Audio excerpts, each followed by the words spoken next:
ಶಾಂತಿ. ಮುರಳಿಯ ದಿನಾಂಕ 19/5/2026. ಪ್ರಾತಃ ಮುರಳಿ ಬಾಪ್ದಾದ ಮಧುಬನ. ತಂದೆ ತಿಳಿಸುತ್ತಾರೆ, ಮಧುರ ಮಕ್ಕಳೇ, ಆತ್ಮ ಅಭಿಮಾನಿ ಆಗಿರಿ. ನಡೆಯುತ್ತಾ, ತಿರುಗಾಡುತ್ತಾ, ಎದ್ದೊಳುತ್ತಾ, ಕುಳಿತುಕೊಳ್ಳುತ್ತಾ ಇದೇ ಅಭ್ಯಾಸ ಮಾಡುತ್ತಾ ಇದ್ದಾಗ ನಿಮ್ಮ ಉನ್ನತಿ ಬಹಳ ಆಗುತ್ತಾ ಇರುವುದು. ಪ್ರಶ್ನೆ: ತಂದೆಯ ಅಕ್ಯುರೇಟ್ ನೆನಪು ಯಾವ ಮಕ್ಕಳ ಬುದ್ಧಿಯಲ್ಲಿ ಇರುವುದು? ಉತ್ತರ: ಯಾವ ಮಕ್ಕಳು ಬಾಬಾರವರನ್ನು ಅಕ್ಯುರೇಟ್ ಆಗಿ ತಿಳಿದುಕೊಂಡಿದ್ದಾರೆ. ಕೆಲವು ಮಕ್ಕಳು ಹೇಳುತ್ತಾರೆ, ಬಿಂದುವನ್ನು ಹೇಗೆ ನೆನಪು ಮಾಡುವುದು ಎಂದು. ಭಕ್ತಿಯಲ್ಲಂತೂ ಅಖಂಡ ಜ್ಯೋತಿ ಎಂದು ತಿಳಿದುಕೊಂಡು ನೆನಪು ಮಾಡುತ್ತಾ ಬಂದಿದ್ದೇವೆ. ಈಗ ಬಿಂದು ಎಂದು ಹೇಳಿ ತಬ್ಬಿಬ್ಬಾಗುತ್ತೇವೆ. ಆದ್ದರಿಂದ ಮೊಟ್ಟ ಮೊದಲು ಈ ನಿಶ್ಚಯವಾಗಬೇಕು, ತಂದೆ ಅಖಂಡ ಜ್ಯೋತಿ ಅಲ್ಲ, ಅವರಂತೂ ಅತಿ ಸೂಕ್ಷ್ಮ ಬಿಂದುವಾಗಿದ್ದಾರೆ. ಆದ್ದರಿಂದಲೇ ನೆನಪು ಅಕ್ಯುರೇಟ್ ಆಗಿ ಇರಲು ಸಾಧ್ಯ. ಓಂ ಶಾಂತಿ. ಎಲ್ಲ ಮಕ್ಕಳು ನೆನಪಿನಲ್ಲಿ ಕುಳಿತಿದ್ದೀರಾ. ಮನ್ ಮನ ಭವ. ಈ ಸಂಸ್ಕೃತ ಅಕ್ಷರ ವಾಸ್ತವದಲ್ಲಿ ಇಲ್ಲ. ಬಾಬಾರವರು ಯಾವಾಗ ಸಹಜ ರಾಜಯೋಗವನ್ನು ಕಲಿಸಿದರೋ ಆಗ ಈ ಸಂಸ್ಕೃತ ಅಕ್ಷರವನ್ನು ಹೇಳಲಿಲ್ಲ. ಇವರಂತೂ ಸಂಸ್ಕೃತವನ್ನು ತಿಳಿದುಕೊಂಡಿರಲಿಲ್ಲ. ಬ್ರಹ್ಮ ಬಾಬರವರಂತೂ ಹಿಂದಿಯಲ್ಲಿಯೇ ತಿಳಿಸ್ಕೊಡ್ತಾರೆ ಅಲ್ವಾ. ಬಲೆ ಈ ರಥ ಹಿಂದಿಯದಿರಬಹುದು, ಸಿಂಧಿ ಮತ್ತು ಇಂಗ್ಲೀಷು ಸಹ ಬ್ರಹ್ಮ ಬಾಬರವರಿಗೆ ಗೊತ್ತು. ಹಿಂದಿ, ಸಿಂಧಿ, ಇಂಗ್ಲೀಷು ಎಲ್ಲ. ಆದರೆ ಶಿವತಂದೆಯಂತೂ ಹಿಂದಿಯಲ್ಲಿ ತಿಳಿಸುತ್ತಾರೆ. ಯಾರು ಯಾವ ಧರ್ಮದವರಿರುತ್ತಾರೆ ಅವ್ರದ್ದೇ ಭಾಷೆ ಇರುತ್ತೆ. ಇಲ್ಲಿ ಹಿಂದಿ ಭಾಷೆಯೇ ನಡೆಯುವುದು. ಈ ಭಾಷೆ ತಿಳ್ಕೊಳ್ಳೋದು ಕೂಡ ಸಹಜ. ಮತ್ತು ಶಾಲೆಯೂ ಕೂಡ ಇದು ವಂಡರ್ಫುಲ್ ಆಗಿದೆ. ಬಾಬಾ ಓದಿಸ್ತಾ ಇರುವ ಈ ಶಾಲೆ, ಇದರಲ್ಲಿ ಯಾವುದೇ ಕಾಗದ, ಪೆನ್ಸಿಲ್ಲು ಮತ್ತು ಪೆನ್ನು, ಪೇಪರು ಇದರ ಅವಶ್ಯಕತೆ ಇಲ್ಲ. ಇಲ್ಲಂತೂ ಕೇವಲ ಒಂದು ಅಕ್ಷರವನ್ನು ನೆನಪು ಮಾಡಬೇಕು. ಅಂದರೆ ಅರ್ಥ, ಬಾಬಾರವರನ್ನು ನೆನಪು ಮಾಡಿರಿ. ಗಾಡ್ ಅಥವಾ ಈಶ್ವರ ಅಥವಾ ಪರಂಪಿತ ಪರಮಾತ್ಮನನ್ನು ಯಾರು ನೆನಪೇ ಮಾಡಲ್ಲ ಅಂತ ಇರಲಿಕ್ಕಾಗಲ್ಲ. ಕಷ್ಟ ಅಲ್ವಾ. ನೆನಪು ಎಲ್ಲರೂ ಮಾಡ್ತಾರೆ, ಯಾರು ನೆನಪು ಮಾಡಲ್ಲ ಅಂತ ಅಲ್ಲ. ಆದರೆ ಅವರ ಪರಿಚಯ ಇಲ್ಲ. ಬಾಬಾರವರೇ ಬಂದು ತಮ್ಮ ಪರಿಚಯವನ್ನು ಕೊಡುತ್ತಾರೆ. ಶಾಸ್ತ್ರಗಳಲ್ಲಿ ಏನು ಕಲ್ಪದ ಆಯುಷ್ಯು ಇಷ್ಟು ದೊಡ್ಡದಾಗಿ ಬರೆದಿದ್ದಾರೆ, ಅದನ್ನು ತಂದೆಯೇ ಬಂದು ತಿಳಿಸುತ್ತಾರೆ. ಬಹಳ ದೊಡ್ಡ ಮಾತೇನೂ ಅಲ್ಲ. ಅಹಿಲ್ಯೆಯರು, ವೃದ್ಧ ಮಾತೆಯರು ಏನು ತಿಳ್ಕೊಳ್ತಾರೆ? ಇದಂತೂ ಬಹಳ ಸಹಜ ಅಲ್ವಾ. ಕಠಿಣ ಭಾಷೆಯಲ್ಲಿ ಬಾಬಾ ಹೇಳಿಕೊಟ್ರೆ ವೃದ್ಧ ಮಾತೆಯರೆಲ್ಲ ಹೇಗೆ ಅರ್ಥ ಮಾಡಿಕೊಳ್ತಾರೆ? ಕೆಲವು ಚಿಕ್ಕ ಮಕ್ಕಳು ಕೂಡ ಈ ಜ್ಞಾನವನ್ನು ತಿಳಿದುಕೊಳ್ಳುತ್ತಾರೆ. ಬಾಬಾ ಎಂಬ ಅಕ್ಷರ ಹೊಸದೇನಲ್ಲ. ಶಿವನ ಮಂದಿರದಲ್ಲಿ ಹೋಗ್ತಾರೆ, ಆಗ ಬುದ್ಧಿಯಲ್ಲಿ ಬರುತ್ತೆ, ಇವರು ಶಿವ ತಂದೆಯಾಗಿದ್ದಾರೆ, ನಿರಾಕಾರ ಆಗಿದ್ದಾರೆ. ಎಲ್ಲ ಮನುಷ್ಯ ಮಾತ್ರರು ಅಪ್ಪ ಬಾಬಾ ಅಂತ ಹೇಳ್ತಾರೆ. ನಾವು ಸರ್ವ ಆತ್ಮರಿಗೆ ತಂದೆ ಒಬ್ಬರೇ ಆಗಿದ್ದಾರೆ. ಎಲ್ಲ ಜೀವ ಆತ್ಮರು ಶರೀರದಲ್ಲಿ ನಿವಾಸ ಮಾಡುತ್ತಾರೆ, ಬಾಬಾರವರನ್ನು ನೆನಪು ಮಾಡುತ್ತಾರೆ. ಎಲ್ಲ ಧರ್ಮದವರು ಯಾರೆಲ್ಲ ಇದ್ದಾರೆ ಎಲ್ಲರೂ ಪರಮಪಿತ ಪರಮಾತ್ಮನನ್ನು ಅವಶ್ಯವಾಗಿ ನೆನಪು ಮಾಡುತ್ತಾರೆ.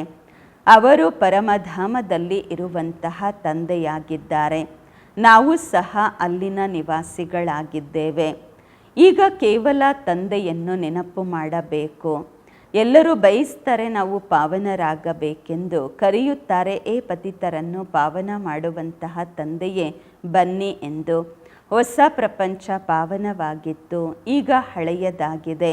ಇದಕ್ಕೆ ಹೊಸದೆಂದು ಹೇಳುವುದಿಲ್ಲ. ಭಾರತವಾಸಿಗಳು ತಿಳಿದುಕೊಂಡಿದ್ದಾರೆ, ಹೊಸ ಭಾರತದಲ್ಲಿ ದೇವಿ ದೇವತೆಗಳು ರಾಜ್ಯ ಮಾಡುತ್ತಿದ್ದರು. ಯಾವಾಗ ಹೊಸ ಭಾರತ ಇತ್ತು ಆಗ ಅದರ ಮುಂದೆ ಏನಿತ್ತು? ಸಂಗಮ ಯುಗ. ಹೊಸ ಭಾರತಕ್ಕಿಂತ ಮೊದಲು ಸಂಗಮ ಯುಗವಿತ್ತು. ಇದಕ್ಕಿಂತಲೂ ಸಹಜವಾಗಿ ಹೇಳಬೇಕು, ಹೊಸದರ ಮುಂದೆ ಹಳೆಯದಿತ್ತು ಎಂದು. ಸಂಗಮ ಯುಗವನ್ನು ಮನುಷ್ಯರು ಅಷ್ಟು ಸಹಜವಾಗಿ ತಿಳಿದುಕೊಳ್ಳುವುದಿಲ್ಲ. ಹೊಸ ಪ್ರಪಂಚ, ಹಳೆಯ ಪ್ರಪಂಚ, ಇದರ ಮಧ್ಯದ ಸಮಯಕ್ಕೆ ಸಂಗಮವೆಂದು ಹೇಳಲಾಗುವುದು. ಬಾಬಾರವರಿಗೆ ಹೇಳಲಾಗುತ್ತೆ, ಏ ಪತಿತ ಪಾವನ ಬನ್ನಿ, ಬಂದು ನಮ್ಮನ್ನು ಪಾವನರನ್ನಾಗಿ ಮಾಡಿ ಎಂದು. ನಾವು ಪತಿತರಾಗಿದ್ದೇವೆ. ಹೊಸ ಪ್ರಪಂಚದಲ್ಲಿ ನಾವು ಪತಿತರಾಗಿದ್ದೀವಿ ಬನ್ನಿ ಎಂದು ಯಾರೂ ಕರೆಯುವುದಿಲ್ಲ. ಈಗ ನಿಮ್ಮ ತಿಳುವಳಿಕೆಯಲ್ಲಿ ಬಂದಿದೆ, ಭಾರತ ಪಾವನವಾಗಿತ್ತು, ಏ ಪತಿತ ಪಾವನ ಬನ್ನಿ. ಇದಂತೂ ಬಹಳ ಸಮಯದಿಂದ ಕರೆಯುತ್ತಾ ಬಂದಿದ್ದೀರಾ. ಅವರಿಗೆ ಇದು ಗೊತ್ತೇ ಇರಲಿಲ್ಲ ಪತಿತ ಪ್ರಪಂಚ ಯಾವಾಗ ಪೂರ್ಣವಾಗುವುದೆಂದು. ಹೇಳ್ತಾರೆ ಶಾಸ್ತ್ರಗಳಲ್ಲಿ ಈ ರೀತಿ ಬರೆಯಲಾಗಿತ್ತು. ಈಗ 40,000 ವರ್ಷಗಳ ಕಾಲ ಪತಿತ ಪ್ರಪಂಚ ಕಲಿಯುಗ ನಡೆಯಲಿದೆ ಅಂತ ಶಾಸ್ತ್ರಗಳಲ್ಲಿ ಬರೆದಿದ್ದಾರೆ. ಬಿಲ್ಕುಲ್ ಘೋರ ಅಂಧಕಾರದಲ್ಲಿದ್ದಾರೆ. ಈಗ ತಾವು ಪ್ರಕಾಶದಲ್ಲಿದ್ದೀರಾ. ಬಾಬಾ ತಮಗೆ ಈಗ ಪ್ರಕಾಶವನ್ನು, ಜ್ಞಾನವನ್ನು ಕೊಟ್ಟಿದ್ದಾರೆ. ಜ್ಞಾನದ ಪ್ರಕಾಶದಲ್ಲಿ ತಂದಿದ್ದಾರೆ. ಇದು 5,000 ವರ್ಷಗಳಲ್ಲಿ ಸೃಷ್ಟಿಯ ಚಕ್ರ ಪೂರ್ಣವಾಗುವುದು ನಿನ್ನೆಯ ಮಾತಾಗಿದೆ. ತಾವು ರಾಜ್ಯ ಮಾಡುತ್ತಿದ್ದೀರಿ. ಈ ಲಕ್ಷ್ಮೀನಾರಾಯಣರ ರಾಜ್ಯವಿತ್ತು, ಸ್ವರ್ಗವಿತ್ತು. ಪಾವನ ಪ್ರಪಂಚದಲ್ಲಿ ಯಾವುದೇ ಉಪದ್ರವ ಆಗುವುದಿಲ್ಲ. ಉಪದ್ರವ ಆಗುವುದೇ ರಾವಣನ ರಾಜ್ಯದಲ್ಲಿ. ಇಲ್ಲಿ ತಮಗೆ ತಂದೆ ತಿಳಿಸುತ್ತಾರೆ, ತಾವು ಸನ್ಮುಖದಲ್ಲಿ ಕಿವಿಗಳಿಂದ ಕೇಳುತ್ತೀರಾ. ಕೇಳುವವರು ಯಾರು? ಆತ್ಮರು. ಆತ್ಮನಿಗೆ ಬಹಳ ಖುಷಿಯಾಗುವುದು, ತಂದೆ ಪುನಃ ನಮಗೆ ಸಿಕ್ಕಿದ್ದಾರೆ ಎಂದು. ತಂದೆಯಿಂದ ಆಸ್ತಿ ಪಡೆದಿದ್ದೆವು. ಈಗ ತಂದೆ ಹೇಳುತ್ತಾರೆ, ನನ್ನನ್ನು ನೆನಪು ಮಾಡಿರಿ ಎಂದು. ಇದರಲ್ಲಿ ಯಾವುದೇ ಬರೆಯುವುದು, ಓದುವ ಮಾತಂತೂ ಇಲ್ಲ. ಸ್ಥೂಲ ರೂಪದ ವಿದ್ಯಾಭ್ಯಾಸ ಅಲ್ಲ, ಇದು ಆತ್ಮಿಕ ವಿದ್ಯಾಭ್ಯಾಸ. ಯಾವಾಗ ಯಾರೇ ಬರುತ್ತಾರೆ ಆಗ ಕೇಳಬೇಕು, ನೀವು ಹೇಗೆ ಬಂದಿರಿ, ಏನು ಕಾರಣಕ್ಕೆ ಇಲ್ಲಿಗೆ ಬಂದ್ರಿ ಎಂದು. ಹೇಳ್ತಾರೆ, ಇಲ್ಲಿನ ಮಹಾತ್ಮರ ಜೊತೆ ಮಿಲನ ಮಾಡಲು ಬಂದಿದ್ದೇವೆ ಎಂದು. ಏಕೆ? ತಮಗೇನು ಬೇಕು ಹೇಳಿ. ಭಿಕ್ಷೆ ಬೇಕಾ ಏನಾದರೂ ಕೇಳಿ ಅವರನ್ನು. ಸನ್ಯಾಸಿಗಳಾದರೆ ರೊಟ್ಟಿ ತುಂಡು ಬೇಕು ಅಂತ ಹೇಳ್ತಾರೆ. ಸನ್ಯಾಸಿಗಳು ಯಾರ ಬಳಿ ಹೋಗ್ತಾರೆ ಅಥವಾ ರಸ್ತೆಯಲ್ಲಿ ಸಿಗ್ತಾರೆ, ಆಗ ರಿಲಿಜಿಯಸ್ ಧಾರ್ಮಿಕ ವ್ಯಕ್ತಿತ್ವ ಉಳ್ಳಂತಹ ಮನುಷ್ಯರು ಇರ್ತಾರೆ. ಮತ್ತೆಯೂ ಕೂಡ ಪವಿತ್ರವಾಗಿರುತ್ತಾರೆ. ಅವರಿಗೆ ಭೋಜನ ತಿನ್ಸಿದ್ರೆ ಒಳ್ಳೆಯದು. ಇನ್ಕೋ ಭೋಜನ ಕಿಲಾನ ಅಚ್ಚಾ ಹೇ ಅಂತಾರೆ ಬಾಬರವರು. ಈಗಂತೂ ಪವಿತ್ರತೆಯೇ ಇಲ್ಲ ಅಲ್ವಾ? ಬಿಲ್ಕುಲ್ ತಮೋ ಪ್ರಧಾನ ಪ್ರಪಂಚವಾಗಿದೆ. ಇದರಲ್ಲಿ ತುಂಬ ಕೆಟ್ಟದ್ದೇ ಇದೆ. ಮನುಷ್ಯರು ಎಷ್ಟು ಗೊಂದಲಕ್ಕೆ ಒಳಗಾಗುತ್ತಾರೆ. ಇಲ್ಲಂತೂ ಗೊಂದಲಕ್ಕೆ ಒಳಗಾಗುವ ಮಾತೇ ಇಲ್ಲ. ಬಾಬಾ ಹೇಳುತ್ತಾರೆ, ಬರೆಯುವ ಮಾಡುವ ಮಾತಂತೂ ಇಲ್ಲ. ಈ ಪಾಯಿಂಟ್ಸನ್ನು ಸಹ ನೀವು ಬರೆಯುತ್ತೀರಾ ಧಾರಣೆ ಮಾಡಿಕೊಳ್ಳಲು. ಹೇಗೆ ಡಾಕ್ಟರ್ಸ್ ಬಳಿಯೂ ಕೂಡ ಎಷ್ಟು ಔಷಧಗಳು ಇರುತ್ತವೆ, ಅಷ್ಟೆಲ್ಲ ಔಷಧಗಳು ನೆನಪಿರುತ್ತೆ. ಬ್ಯಾರಿಸ್ಟರ್ನ ಬುದ್ಧಿಯಲ್ಲಿ ಎಷ್ಟು ಲಾ ಮಾತುಗಳು ನೆನಪಿರುತ್ತೆ, ಕಾನೂನಿನ ಮಾತುಗಳು ನೆನಪಿರುತ್ತೆ. ತಾವಂತೂ ಒಂದು ಮಾತನ್ನು ನೆನಪಿಟ್ಟುಕೊಳ್ಳಬೇಕದಂತೂ ಬಹಳ ಸಹಜ. ತಾವು ಹೇಳುತ್ತೀರಾ ಒಬ್ಬ ಶಿವ ತಂದೆಯನ್ನು ನೆನಪು ಮಾಡಬೇಕು ಎಂದು. ಅವರು ಹೇಳ್ತಾರೆ, ಶಿವ ತಂದೆ ಹೇಗೆ ಬರುತ್ತಾರೆ? ಇದಂತೂ ನಿಮ್ಮ ವಿನಃ ಮತ್ತಾರೂ ತಿಳಿದುಕೊಂಡಿಲ್ಲ. ಈಶ್ವರ ಎಲ್ಲಿದ್ದಾರೆ? ಅವರಂತೂ ಹೇಳ್ತಾರೆ ಭಗವಂತ ನಾಮರೂಪದಿಂದ ಭಿನ್ನ ಎಂದು, ಲೌಕಿಕದ ಮನುಷ್ಯರು. ಮತ್ತೆ ಹೇಳ್ತಾರೆ ಭಗವಂತ ಸರ್ವವ್ಯಾಪಿ ಎಂದು. ಹಗಲು ರಾತ್ರಿಯ ಅಂತರವಿದೆ ಈ 2 ಅಕ್ಷರಗಳಲ್ಲಿ. ನಾಮ ರೂಪದಿಂದ ಭಿನ್ನವಾದಂತಹ ವಸ್ತು ಯಾವುದೂ ಇರಲು ಸಾಧ್ಯವಿಲ್ಲ. ಮತ್ತೆ ಹೇಳ್ತಾರೆ ನಾಯಲ್ಲಿ, ಬೆಕ್ಕಲ್ಲಿ ಎಲ್ಲದರಲ್ಲೂ ಪರಮಾತ್ಮ ಇದ್ದಾರೆ ಎಂದು. ಈ ಪರಸ್ಪರದಲ್ಲಿ ಆಪೋಸಿಟ್ ಮಾತುಗಳಾಯಿತು ಅಲ್ವಾ? ತಂದೆ ತನ್ನ ಪರಿಚಯವನ್ನು ಕೊಟ್ಟು ಹೇಳ್ತಾರೆ, ತಂದೆಯಾದ ನನ್ನನ್ನು ನೆನಪು ಮಾಡಿ ಎಂದು. ಗಾಯನವೂ ಇದೆ, ಸಹಜ ರಾಜಯೋಗ. ಬಾಬಾ ಹೇಳುತ್ತಾರೆ, ಯೋಗದ ಅಕ್ಷರವನ್ನು ತೆಗೆದು ಬಿಡಿ, ನೆನಪು ಮಾಡಿ. ಹೀಗೆ ಚಿಕ್ಕ ಮಕ್ಕಳು ತಂದೆ ತಾಯಿಯನ್ನು ನೋಡಿದ ಕೂಡಲೇ ಮಡ್ಲಲ್ಲಿ ಕೂತ್ಕೊಂಡ್ಬಿಡ್ತಾರೆ ಹೋಗಿ ಅಲ್ವಾ? ಮೊದಲು ಯೋಚನೆ ಮಾಡ್ತಾರೆ, ಇವ್ರು ನಮ್ಮಪ್ಪನ ಅಮ್ಮನ ಇಲ್ವಾ ಎಂದು ಯೋಚನೆನೂ ಮಾಡಲ್ಲ. ಅಪ್ಪ ಅಮ್ಮ ಗೊತ್ತಿದೆ ಅಲ್ವಾ? ನೋಡಿದ ಕೂಡಲೇ ಹೋಗಿ ಕೂತ್ಕೊಂಡ್ಬಿಡ್ತಾರೆ, ಯೋಚನೆ ಮಾಡಲ್ಲ. ಇದರಲ್ಲಿ ಯೋಚನೆ ಮಾಡುವಂತಹ ಮಾತೇ ಇಲ್ಲ. ತಾವು ಸಹ ಕೇವಲ ಶಿವ ತಂದೆಯನ್ನು ನೆನಪು ಮಾಡಬೇಕು. ಭಕ್ತಿ ಮಾರ್ಗದಲ್ಲಿಯೂ ಸಹ ತಾವು ಶಿವನ ಮೇಲೆ ಹೂಗಳನ್ನು ಹಾಕುತ್ತಾ ಬಂದಿದ್ದೀರಾ. ಸೋಮನಾಥ ಮಂದಿರ ಎಷ್ಟು ದೊಡ್ಡದಾಗಿ ತಯಾರು ಮಾಡಿದ್ದಾರೆ. ಅನಂತರ ಮೊಹಮ್ಮದ್ ಗಜನವಿ ಬಂದು ಲೂಟಿ ಮಾಡಿಬಿಟ್ರು. ಸೋಮನಾಥ ಮಂದಿರ ಭಾರತದಲ್ಲಿ ಬಹಳ ಪ್ರಸಿದ್ಧವಾಗಿದೆ. ಎಲ್ಲದಕ್ಕಿಂತ ಮೊದಲ ಮಂದಿರ, ಶಿವನ ಪೂಜೆ ಮೊದಲು ಆಗತ್ತೆ ಅಲ್ವಾ? ತಾವು ಮಕ್ಕಳಿಗೆ ಈ ಜ್ಞಾನ ಈಗ ಬುದ್ಧಿಯಲ್ಲಿ ಬಂದಿದೆ. ಬಲೆ ಪೂಜೆ ಅದೆಲ್ಲ ಮಾಡುತ್ತಾ ಬಂದಿದ್ದೀರಾ, ಆದರೆ ತಮಗೆ ಇದು ಗೊತ್ತಿರಲಿಲ್ಲ ಇದೆಲ್ಲ ಜಡ ಚಿತ್ರಗಳೆಂದು. ಅವಶ್ಯವಾಗಿ ಚೈತನ್ಯದಲ್ಲಿ ಬಂದಿರುತ್ತಾರೆ. ಆದ್ದರಿಂದಲೇ ವರ್ಷವೂ ಶಿವ ಜಯಂತಿಯನ್ನು ಆಚರಿಸುತ್ತೇವೆ. ಈ ರೀತಿನೂ ಹೇಳಬಹುದು, ಶಿವ ಪರಮಾತ್ಮ ನಿರಾಕಾರ ಆಗಿದ್ದಾರೆ. ಆತ್ಮನಿಗೆ ಗೊತ್ತಿದೆ ನಾನು ಆತ್ಮನೂ ಸಹ ನಿರಾಕಾರ ಎಂದು. ಈಗ ತಾವು ಆತ್ಮ ಅಭಿಮಾನಿಗಳಾಗುತ್ತೀರಾ. ಬಹಳ ಸಹಜ ಜ್ಞಾನವಾಗಿದೆ. ಈಗ ತಾವು ಆತ್ಮ ಅಭಿಮಾನಿ ಆಗುತ್ತೀರಾ, ಇದು ಬಹಳ ಸಹಜ. ಶಿವತಂದೆಯಂತೂ ನಮ್ಮ ಬಾಬಾ ತಂದೆಯಾಗಿದ್ದಾರೆ. ಜ್ಞಾನಸಾಗರ, ಸುಖ ಸಾಗರ, ಪತಿತ ಪಾವನ ಆಗಿದ್ದಾರೆ. ಅವರಿಗೆ ಬಹಳ ಮಹಿಮೆ ಇದೆ. ಬ್ರಹ್ಮ ವಿಷ್ಣು ಶಂಕರರಿಗೆ ಅಷ್ಟು ಮಹಿಮೆ ಇಲ್ಲ. ಒಬ್ಬರ ಮಹಿಮೆ ಗಾಯನವಾಗಿದೆ. ಈಗ ತಾವು ಮಕ್ಕಳು ತಿಳಿದುಕೊಂಡಿದ್ದೀರಾ, ಬಾಬಾರವರು ಬಂದು ನಮಗೆ ಆಸ್ತಿ ಕೊಡುತ್ತಿದ್ದಾರೆ. ಹೀಗೆ ಲೌಕಿಕ ತಂದೆ ಮಕ್ಕಳ ಲಾಲನೆ ಪಾಲನೆ ಮಾಡುತ್ತಾರೆ, ಓದಿಸುವುದಿಲ್ಲ. ವಿದ್ಯಾಭ್ಯಾಸಕ್ಕಾಗಿ ಶಾಲೆಗೆ ಹೋಗ್ತಾರೆ ಅಲ್ವ ಮಕ್ಕಳು. ಮತ್ತು ವಾನಪ್ರಸ್ಥ ಅವಸ್ಥೆಯಲ್ಲಿ ಗುರುಗಳನ್ನು ಮಾಡಿಕೊಳ್ಳುತ್ತಾರೆ. ಈ ಕಾಲದಲ್ಲಂತೂ ಚಿಕ್ಕವರು ದೊಡ್ಡವರು ಎಲ್ಲರೂ ಗುರುಗಳನ್ನು ಮಾಡಿಕೊಳ್ತಾರೆ. ಇಲ್ಲಂತೂ ತಾವು ಮಕ್ಕಳಿಗೆ ಹೇಳಲಾಗುವುದು, ಶಿವ ತಂದೆಯನ್ನು ನೆನಪು ಮಾಡಿ. ಎಲ್ಲರ ಹಕ್ಕಿದೆ ಬಾಬರವರನ್ನು ನೆನಪು ಮಾಡುವಂತಹದ್ದು. ಎಲ್ಲರೂ ಬಾಬಾ ಹೇಳ್ತಾರೆ, ನನ್ನ ಮಕ್ಕಳೆಲ್ಲರೂ ಆಗಿದ್ದೀರಾ. ನಿಮ್ಮಲ್ಲಿಯೂ ಸಹ ಕೆಲವರಿದ್ದಾರೆ ಒಳ್ಳೆಯ ರೀತಿ ನೆನಪು ಮಾಡುವುದಿಲ್ಲ. ಕೆಲವರಂತೂ ಹೇಳ್ತಾರೆ, ಬಾಬಾ ಯಾರನ್ನು ನೆನಪು ಮಾಡೋದು, ಬಿಂದುವನ್ನು ಹೇಗೆ ನೆನಪು ಮಾಡೋದು ಎಂದು. ದೊಡ್ಡ ವಸ್ತುವನ್ನು ನೆನಪು ಮಾಡಲಾಗುವುದು.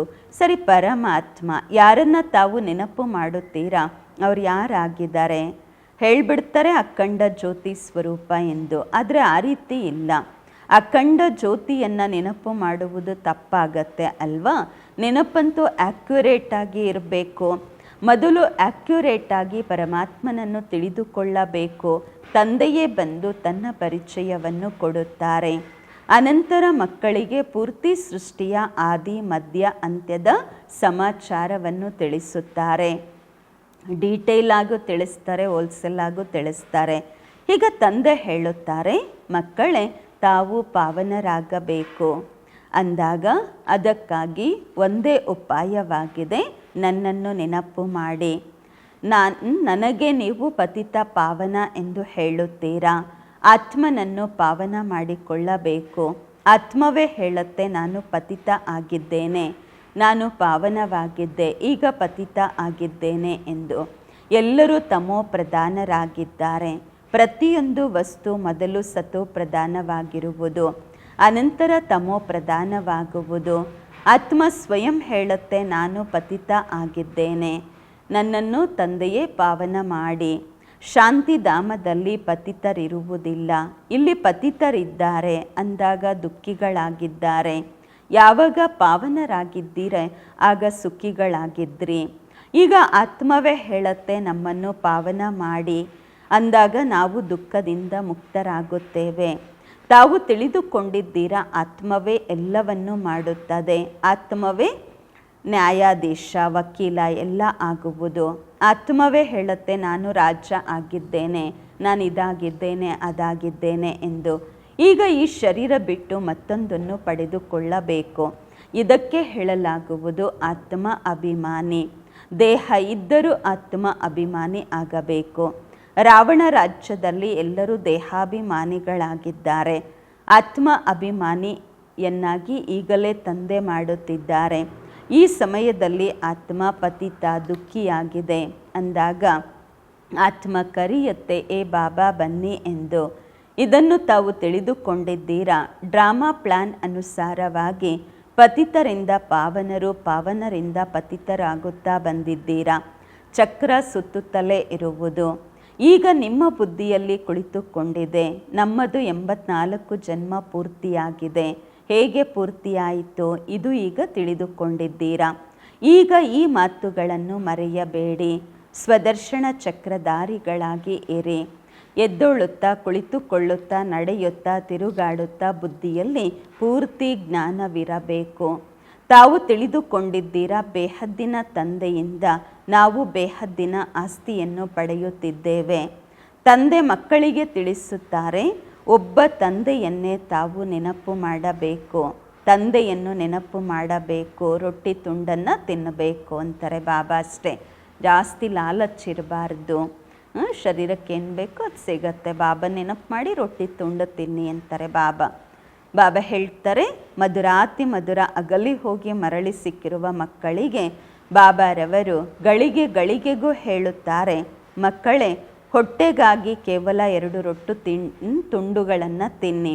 ಹೊಟ್ಟೆ ಏನು ಜಾಸ್ತಿ ಕೇಳೋದಿಲ್ಲ, ಜಾಸ್ತಿ ತಿನ್ನಬೇಕಾಗಿಲ್ಲ. 1/4 kg ಹಿಟ್ಟು ಬೇಕಾಗಬಹುದು, ದಾಲ್ ರೋಟಿ ಇದ್ದರೆ ಸಾಕು ಅಂತಾರೆ ಬಾಬರವರು. ಒಂದು ಸ್ವಲ್ಪ ಬೇಳೆ ರೊಟ್ಟಿ ಇದ್ದರೆ ಸಾಕು. 10 ರೂಪಾಯಿಯಲ್ಲಿಯೂ ಕೂಡ ಮನುಷ್ಯ ಹೊಟ್ಟೆ ತುಂಬಿಸ್ಕೋಬೋದು, 10,000ದಲ್ಲಿಯೂ ಕೂಡ ಹೊಟ್ಟೆನ ಸಾಕ್ಬೋದು ಅಂತಾರೆ ಬಾಬಾ. 10 ರೂಪಾಯಿಯಲ್ಲೂ ಹೊಟ್ಟೆ ತುಂಬಿಸ್ಕೋಬೋದು, ಮತ್ತು 10,000ದಲ್ಲೂ ಹೊಟ್ಟೆಯನ್ನು ಸಾಕಬಹುದು. ಬಡವರು ಏನು ತಿಂತಾರೆ? ಮತ್ತೆಯೂ ಸಹ ಅಟ್ಟೆ ಕಟ್ಟೆ ಇರ್ತಾರೆ ಅಲ್ವಾ, ಚೆನ್ನಾಗಿ ಗಟ್ಟಿಮುಟ್ಟಾಗಿರ್ತಾರೆ ಬಡವರು. ತಿನ್ನೋಕ್ಕೆ ಅಂಥದ್ದೇನೂ ತಿನ್ನಲಾದರೂ ಗಟ್ಟಿಮುಟ್ಟಾಗಿರ್ತಾರೆ. ಕೆಲವರು ಭಿನ್ನ ಭಿನ್ನ ವಸ್ತುಗಳನ್ನು ತಿಂತಿರ್ತಾರೆ, ಆದರೂ ಕಾಯಿಲೆ ಬಿದ್ದು ಬಿಟ್ಟಿರ್ತಾರೆ. ಡಾಕ್ಟರ್ಸು ಸಹ ಹೇಳ್ತಾರೆ, ಒಂದು ಪ್ರಕಾರದ ಆಹಾರ ತಿನ್ನಿ, ಆಗ ಕಾಯಿಲೆ ಬರೋದಿಲ್ಲ ಅಂತ. ಒಂದೇ ಪ್ರಕಾರದ ಆಹಾರ ತಿಂದಾಗ ಕಾಯಿಲೆ ಬರಲ್ಲ ಅಂತ ಡಾಕ್ಟ್ರು ಹೇಳ್ತಾರೆ. ಬಾಬಾ ತಿಳಿಸುತ್ತಾರೆ, ರೊಟ್ಟಿ ತುಂಡನ್ನು ತಿನ್ನಿ, ಏನು ಸಿಗುತ್ತೆ ಅದರಲ್ಲಿ ಖುಷಿಯಾಗಿ ಇರಿ. ದಾಲ್ ರೋಟಿ ಇದ್ದಷ್ಟು ಬೇರೆ ಯಾವುದೂ ವಸ್ತು ಚೆನ್ನಾಗಿರೋದಿಲ್ಲ ಅಲ್ವಾ. ಹೇಗೆ ನಮಗೆ ಅನ್ನ ಸಾಂಬಾರು ಸಿಕ್ಕಿದ್ರೆ ಸಾಕು ಅಂದ್ಕೊಳ್ತೀವಿ, ಅದರಂತೆ ಯಾವುದೂ ಇರಲ್ಲ. ನಾರ್ತಲ್ಲೆಲ್ಲ ರೊಟ್ಟಿ ದಾಲಿದ್ರೆ ಸಾಕು. ರೊಟ್ಟಿ ದಾಲ್ ಥರ ಅಥವಾ ಅನ್ನ ಸಾಂಬಾರು ಅಷ್ಟೇ ಇದ್ದರೂ ಸಾಕಾಗ್ಬಿಡತ್ತೆ ಅಲ್ವಾ. ಜಾಸ್ತಿ ಲಾಲಚ್ಚಿರಬಾರ್ದು. ಸನ್ಯಾಸಿಗಳು ಏನು ಮಾಡ್ತಾರೆ? ಮನೆ ಮಠ ಬಿಟ್ಟು ಕಾಡಲ್ಲಿ ಹೊರಟೋಗ್ತಾರೆ.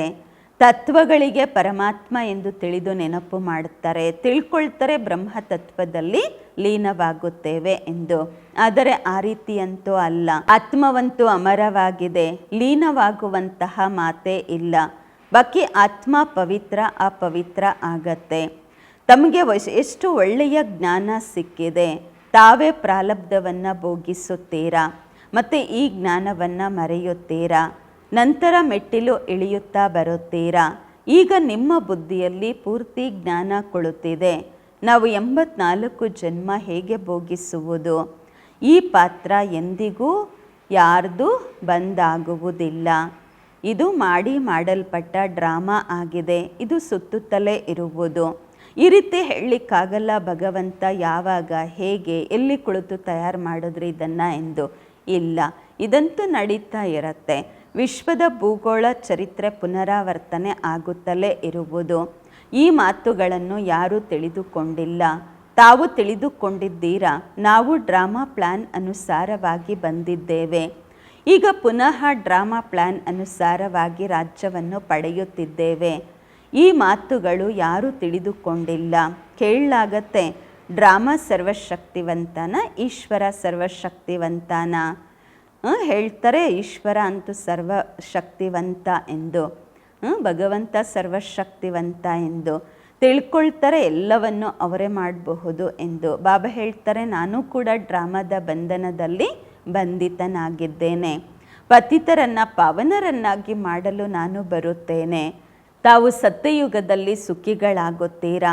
ನಾನು ಸಹ ಹೋಗಿ ವಿಶ್ರಾಂತಿ ಪಡೆಯುತ್ತೇನೆ, ಪರಮಧಾಮದಲ್ಲಿ ಕುಳಿತುಕೊಳ್ಳುತ್ತೇನೆ. ತಾವು ತಲೆಯ ಮೇಲೆ ಕುಳಿತುಕೊಂಡ್ಬಿಡ್ತೀರ, ಅಂದರೆ ದೇವತೆಗಳಾಗ್ಬಿಡ್ತೀರಾ.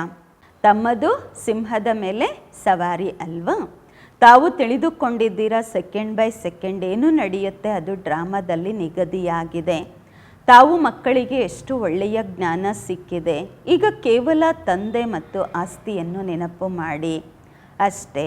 ಕಾಗದ, ಪೆನ್ಸಿಲು ಯಾವುದರ ಅವಶ್ಯಕತೆಯೂ ಇಲ್ಲ. ಬ್ರಹ್ಮ ಬಾಬರವರು ವಿದ್ಯಾಭ್ಯಾಸ ಮಾಡ್ತಿದ್ದಾರೆ, ಅವರೇನೂ ಇಟ್ಕೊಂಡಿಲ್ಲ. ಕೇವಲ ತಂದೆಯನ್ನು ನೆನಪು ಮಾಡುವುದು ಅಷ್ಟೇ. ಆಸ್ತಿ ಸಿಗತ್ತೆ, ಎಷ್ಟು ಸಹಜ. ನೆನಪಿನಿಂದ ತಾವು ಆಯುರಾರೋಗ್ಯವಂತರು ಆಗುತ್ತೀರಾ. ಇದು ಸಾಧಾರಣ ಮಾತಾಗಿದೆ. ಬರೆಯುವುದರಿಂದ ಏನು ಲಾಭವಾಗುವುದು? ಇದೆಲ್ಲ ವಿನಾಶ ಆಗತ್ತೆ. ಆದರೆ ನೆನಪಿಟ್ಕೊಳ್ಳೋದಕ್ಕೋಸ್ಕರ ಕೆಲವ್ರು ಬರ್ಕೊಳ್ತೀರ ಪಾಯಿಂಟ್ಸು. ಹೇಗೆ ಯಾವುದೇ ಮಾತು ನೆನಪಾಗಬೇಕಂದ್ರೆ ಗಂಟಾಕ್ಕೊಳ್ತಾರಲ್ವ, ಸೆರಗು ಗಂಟಾಕ್ಕೊಳ್ತಾರಲ್ವ, ನೀವು ಗಂಟು ಕಟ್ಕೊಂಬಿಡಿ ಶುಭಾಭ ಮತ್ತು ಆಸ್ತಿಯನ್ನು ನೆನಪು ಮಾಡಬೇಕು ಎಂದು. ಇದಂತೂ ಬಹಳ ಸಹಜ. ಯೋಗ ಅಂದರೆ ಅರ್ಥ ನೆನಪು. ಹೇಳ್ತಾರೆ ಬಾಬಾ, ನೆನಪು ನಿಲ್ಲೋದೇ ಇಲ್ಲ, ಯೋಗದಲ್ಲಿ ಹೇಗೆ ಕುಳಿತುಕೊಳ್ಳೋದು ಎಂದು. ಬಾಬಾ ಹೇಳ್ತಾರೆ, ಅರೇ ಲೌಕಿಕ ತಂದೆಯ ನೆನಪು ಎದ್ದೊಳ್ತಾ ಕುಳಿತುಕೊಳ್ತಾ ನಡೀತಾ ತಿರುಗಾಡ್ತಾ ಇರುತ್ತೆ ಅಲ್ವಾ. ನೀವು ಕೇವಲ ನೆನಪು ಮಾಡಿ ಬಾಬರವರನ್ನು ಅಷ್ಟೇ, ನಿಮ್ಮ ಜೀವನ ರೂಪಿ ದೋಣಿ ಪಾರಾಗುವುದು. ಒಳ್ಳೆಯದು. ಮಧುರಾತಿ ಮಧುರ ಅಗಲಿ ಹೋಗಿ ಮರಳಿ ಸಿಕ್ಕಿರುವ ಮಕ್ಕಳ ಪ್ರತಿಯಾಗಿ ಮಾತ್ಪಿತಾ ಬಾಪ್ದಾದಾರವರ ನೆನಪು, ಪ್ರೀತಿ, ಬೆಳಗಿನ ವಂದನೆಗಳು. ಆತ್ಮಿಕ ಮಕ್ಕಳಿಗೆ ಆತ್ಮಿಕ ತಂದೆಯ ನಮಸ್ಕಾರಗಳು. ನಾವು ಆತ್ಮಿಕ ಮಕ್ಕಳಿಂದ ಆತ್ಮಿಕ ಮಾತ್ಪಿತಾ ಬಾಪ್ದಾದಾರವರಿಗೆ ನೆನಪು, ಪ್ರೀತಿ, ಬೆಳಗಿನ ವಂದನೆಗಳು ಹಾಗೂ ನಮಸ್ಕಾರಗಳು. ಧಾರಣೆಗಾಗಿ ಮುಖ್ಯ ಸಾರ. ಫಸ್ಟ್ ಪಾಯಿಂಟು, ಸ್ವದರ್ಶನ ಚಕ್ರಧಾರಿಯಾಗಿ 84 ಜನ್ಮಗಳ ಚಕ್ರವನ್ನು ಬುದ್ಧಿಯಲ್ಲಿ ತಿರುಗಿಸುತ್ತಾ ಇರಬೇಕು. ಬೇಹದ್ದಿನ ತಂದೆಯನ್ನು ನೆನಪು ಮಾಡಿ ಬೇಹದ್ದಿನ ಆಸ್ತಿಯನ್ನು ಪಡೆಯಬೇಕು, ಪಾವನರಾಗಬೇಕು. ಎರಡನೇ ಪಾಯಿಂಟು, ಯಾವುದೇ ವಸ್ತುವಿನ ಲಾಲಚ್ಚಿಟ್ಟುಕೊಳ್ಳಬಾರದು. ಏನು ಸಿಗುತ್ತೆ ಅದರಲ್ಲಿ ಖುಷಿಯಾಗಿ ಇರಬೇಕು. ರೋಟಿ ತುಂಡನ್ನು ತಿನ್ನಬೇಕು, ತಂದೆಯ ನೆನಪಿನಲ್ಲಿ ಇರಬೇಕು. ವರದಾನ, ಸರ್ವರ ಮನಸ್ಸಿನ ರಹಸ್ಯವನ್ನು ತಿಳಿದು ಸರ್ವರನ್ನು ರಾಜಿಪಡಿಸುವಂತಹ ಸದಾ ವಿಜಯಿ ಆಗಿರಿ. ಸರ್ವರ ಮನಸ್ಸಿನ ರಹಸ್ಯವನ್ನು ತಿಳಿದು ಸರ್ವರನ್ನು ರಾಜಿಪಡಿಸುವಂತಹ ಅಥವಾ ರಾಜಿ ಮಾಡುವಂತಹ ಸದಾ ವಿಜಯಿ ಆಗಿರಿ. ವರದಾನದ ವಿಶ್ಲೇಷಣೆ, ವಿಜಯಿ ಆಗಲು ಪ್ರತಿಯೊಬ್ಬರ ಮನಸ್ಸಿನ ರಹಸ್ಯವನ್ನು ತಿಳಿದುಕೊಳ್ಳಬೇಕು. ಯಾರ ಮುಖದ ಮೂಲಕ ಹೊರಬರುವಂತಹ ಶಬ್ದದಿಂದ ಅವರ ಮನಸ್ಸಿನ ರಹಸ್ಯವನ್ನು ತಿಳ್ಕೊಬೋದು. ಅಂದರೆ ಯಾರು ಮಾತಾಡ್ತಾರಲ್ವ ಮಾತುಗಳ ರಹಸ್ಯ, ಆ ಮಾತುಗಳಿಂದ ಅವರ ಮನಸ್ಸಿನ ರಹಸ್ಯವನ್ನು ತಿಳ್ಕೊಳ್ಳಿ, ಆಗ ವಿಜಯಿಗಳಾಗಬಹುದು. ಆದರೆ ಮನಸ್ಸಿನ ರಹಸ್ಯವನ್ನು ತಿಳಿದುಕೊಳ್ಳಲು ಅಂತರ್ಮುಖತೆ ಬೇಕು. ಎಷ್ಟು ಅಂತರ್ಮುಖಿಯಾಗಿರುತ್ತೀರಾ ಅಷ್ಟು ಪ್ರತಿಯೊಬ್ಬರ ಮನಸ್ಸಿನ ರಹಸ್ಯವನ್ನು ತಿಳಿದು ಅವರನ್ನು ರಾಜಿಪಡಿಸಬಹುದು. ರಾಜಿ ಮಾಡುವವರೇ ವಿಜಯಿ ಆಗುತ್ತಾರೆ. ಸ್ಲೋಗನ್, ವೈರಾಗ್ಯ ಅಂತಹ ಯೋಗ ಭೂಮಿಯಾಗಿದೆ, ಅದರಲ್ಲಿ ಯಾವುದೂ ಫಲ ಹಾಕಿದ್ರೂ ಅದು ಫಲೀಭೂತ ಅವಶ್ಯವಾಗಿ ಆಗತ್ತೆ. ಎಂತಹ ಬೀಜ ಹಾಕಿದ್ರೂ ಕೂಡ ಅವಶ್ಯವಾಗಿ ಫಲೀಭೂತವಾಗತ್ತೆ. ಅವ್ಯಕ್ತ ಇಶಾರೆ, ಸದಾ ಅಚಲ ಅಡೋಲ ಏಕರಸ ಸ್ಥಿತಿಯ ಅನುಭವ ಮಾಡಿರಿ. ಸದಾ ಉಮಂಗ ಉಲ್ಲಾಸದಲ್ಲಿ ಏಕರಸವಾಗಿರಲು ಯಾರೆಲ್ಲ ಸಂಪರ್ಕದಲ್ಲಿ ಬರುತ್ತಾರೆ, ಸಂಬಂಧದಲ್ಲಿ ಬರುತ್ತಾರೆ, ಬಲೆ ವಿದ್ಯಾರ್ಥಿಗಳಿರಬಹುದು, ಸಾಥಿಯರಿರಬಹುದು, ಎಲ್ಲರನ್ನ ಸಂತುಷ್ಟಪಡಿಸುವ ಉತ್ಕಂಠ ಇರಬೇಕು. ಯಾರನ್ನೇ ನೋಡಿದರೂ ಅವರಿಂದ ಪ್ರತಿ ಸಮಯ ಗುಣಗಳನ್ನೇ ತೆಗೆದುಕೊಳ್ಳುತ್ತಾ ಇರಿ. ಸರ್ವರ ಗುಣಗಳ ಬಲ ಸಿಗುವುದರಿಂದ ಸದಾ ಕಾಲಕ್ಕಾಗಿ ಉತ್ಸಾಹ ಏಕರಸವಾಗಿ ಇರುವುದು. ಗುಣಗ್ರಾಹಿ ಆಗಿರುತ್ತೀರಾ. ಅವಗುಣಗಳನ್ನು ನೋಡುತ್ತಿದ್ದರೂ ಸಹ ನೋಡಬೇಡಿ. ಓಂ ಶಾಂತಿ.